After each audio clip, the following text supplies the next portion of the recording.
Anong kailangan niyo sa akin, mga inutil?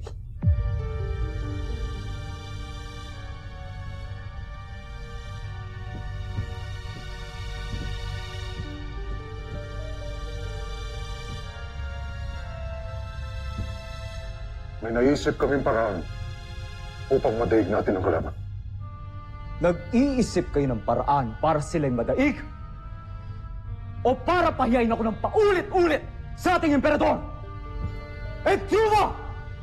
Joffrey, nakikiusap ako. Huminahon kayo. Isa ka pa! Batid ninyo ng ating lahi ay higit na makapangyarihan kesa sa mga taga-Terra Ertu. Ngunit ano nangyari? Paulit-ulit tayong natatalo. Kamakailan, nahuli ng mga taga-Terra Ertu si General Watson. Ang traitor na general na yun. Sa aking palagay, siya nagbigay ng mga impormasyon sa ating kalaban tungkol sa atin. Tapos ngayon, gagawa kayo ng paraan? Tigilan nyo na. Sigurado kung hindi tayo magtatagumpay. Joffrey, hayaan niyo muna kami ni General Draco na sabihin sa inyo ang aming susunod na plano. Ito ay tungkol din kay General Watson, na sa tingin namin ay nasa kampo pa rin ng ating mga kalaban.